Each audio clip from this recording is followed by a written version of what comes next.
तो आज के इस विश्लेषण में हम एक ऐसी सच्ची घटना की गहराई में उतरने वाले हैं जिसने आगे चलकर पूरी दुनिया को हिलाकर रख दिया। बात हो रही है पेरॉन फैमिली की और उस हॉन्टिंग की जिसे आज हम सब द कॉन्जरिंग के नाम से जानते हैं। देखिए, ये कोई मनगढ़ंत किस्सा नहीं है, बल्कि एक ऐसी डार्क रियलिटी है जिसे हम आज स्टेप बाय स्टेप और बिल्कुल ऑब्जेक्टिवली डिकोड करेंगे। तो बिना किसी देरी के चलिए सीधे उस रात पर चलते हैं जहां से इस खौफ की शुरुआत हुई थी। सबसे पहला और सबसे बड़ा सवाल दिमाग में यही आता है कि उस रात उस घर के बेसमेंट में आखिर छिपा क्या था। सोचिए, परिवार का मुखिया रॉजर पेरॉन पहले से ही डरा हुआ अपने घर वापस आता है। वो जैसे ही अपने बेडरूम में पहुंचता है, उसके होश बुरी तरह उड़ जाते हैं। क्यों? क्योंकि उसकी पत्नी कैरोलिन वहां थी ही नहीं। वो अपने ही बेडरूम से अचानक गायब थी। और यहां से शुरू होता है हमारा पहला face, the basement encounter. Bedroom के फर्श पर जब रॉजर ने देखा तो वहां लंबे काले निशान खींचे हुए थे। और ये निशान कहाँ जा रहे थे? सीधे उस घर के घने अंधेरे बेसमेंट की तरफ। ये देखकर बिल्कुल ऐसा लग रहा था जैसे कैरोलिन को किसी ने बुरी तरह जमीन पर घसीटा हो। और ठीक उसी वक्त उस अंधेरे बेसमेंट से एक बहुत ही भारी अजीब सी आवाज आई। अब आप खुद सोचिए, एक पति के लिए ये कितना डर पैदा करने वाला पल होगा, ये जानकर कि कोई या कुछ उसकी पत्नी को घसीटकर उस अंधेरे में ले गया है। उस घने अंधेरे में उतरना आसान नहीं था, लेकिन रॉजर ने हिम्मत जुटाई और बेसमेंट में उतरने का फैसला किया। एक एक स्टेप करके वो नीचे गया। वहां इतना अंधेरा था कि कुछ दिख नहीं रहा था। तो उसने अपनी जेब से एक माचिस निकाली और जलाई, लेकिन वो तुरंत बुझ गए। डर और सस्पेंस अपनी हद पर था। उसने दोबारा कोशिश की और जैसे ही उसने दूसरी माचिस जलाई, एक खौफनाक सच उसके ठीक सामने था।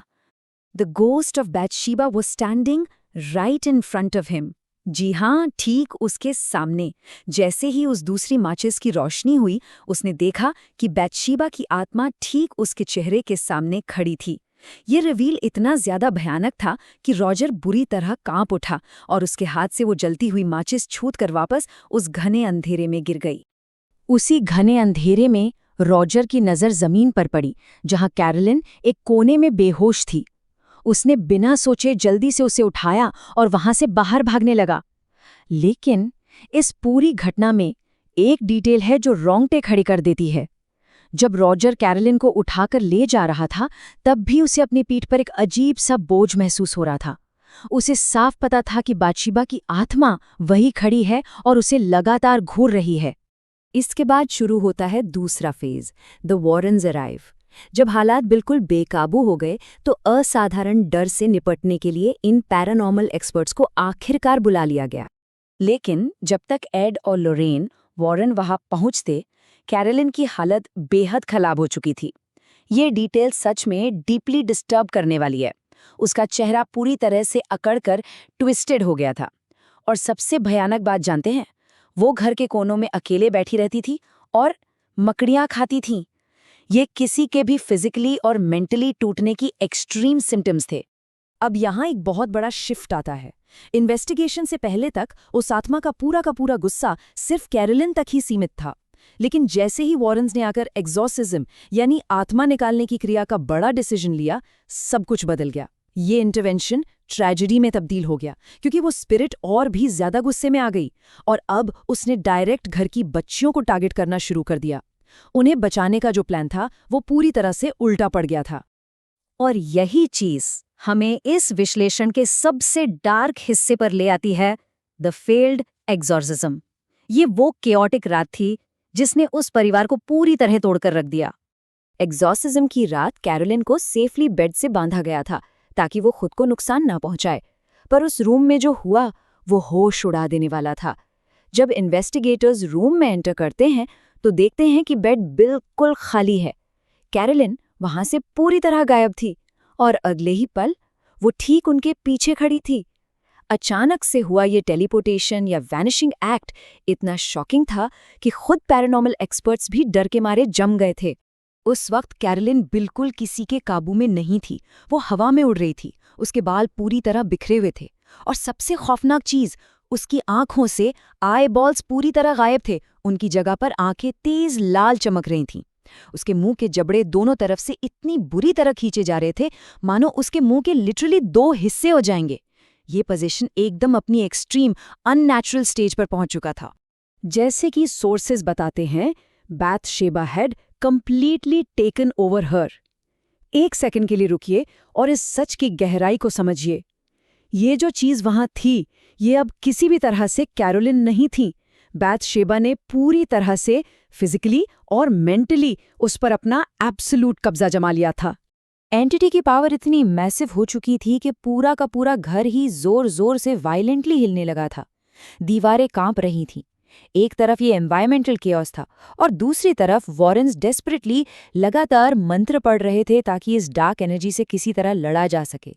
लेकिन ये सब देखकर जब कैरोलिन की हालत आखिरी हदों पर कर गई तो रॉजर को लगा कि इस सब में उसकी पत्नी की जान ही चली जाएगी, और इस डर की वजह से उसने आगे बढ़कर फोर्सफुली वॉरेन्स को वो एक्सोर्सिज्म वहीं रोकने को कह दिया। उस क्रिया के अचानक रुकते ही कैरोलिन वहीं जमीन पर बेहोश होकर गिर पड़ी। एक्सोर्सिज्म वहीं अधूरा रह गया। इसके बाद आता है हमारा आखिरी फेज, द 7 ईयर आफ्टरमैथ। एक फेल्ड इंटरवेंशन के ऐसे दर्दनाक नतीजे जिनके बारे में सोचकर ही डर लगता है। जब ये एक्सोर्सिज्म फेल हुआ, उसके तुरंत बाद क्या हुआ? पहली बात, इस पूरे चक्कर में रॉजर के फाइनेंसेस पूरी तरह बर्बाद हो गए थे। दूसरा, जो पैरानॉर्मल एक्टिविटी ठीक होनी चाहिए थी वो और भी ज्यादा खराब और एग्रेसिव हो गई। और तीसरा, इन सब चीजों की फ्रस्ट्रेशन में आकर रॉजर ने वॉरेन्स को उस घर से बाहर निकाल दिया। अब सोचिए, ये परिवार बिना किसी मदद के बिल्कुल अकेला छूट गया था। आपको पता है ये नंबर 7 यहाँ क्यों है? ये इस कहानी का सबसे ट्रैजिक हिस्सा है। ये 7 दिन या 7 महीने नहीं हैं, ये पूरे 7 साल हैं। पैसे ना होने की वजह से इस परिवार को पूरे 7 साल तक मजबूरन उसी भूता घर में उसी शैतानी एंटिटी के साथ रहना पड़ा। इस आइसोलेशन के बारे में जरा सोचिए। ये रियलिटी किसी भी हॉरर फिल्म से कहीं ज्यादा डरावनी है। अगर हम इस पूरे घटनाक्रम को देखें तो फेज 1 में कैरोलिन का इनिशियल पोजेशन होता है। फिर फेज 2 वो फेल्ड एक्सोर्सिज्म जहां वॉरेन्स को निकलना पड़ा। फेज 3 सबसे ज्यादा लंबा था, वो 7 साल जो उन्होंने घुटन और डर में गुजारे।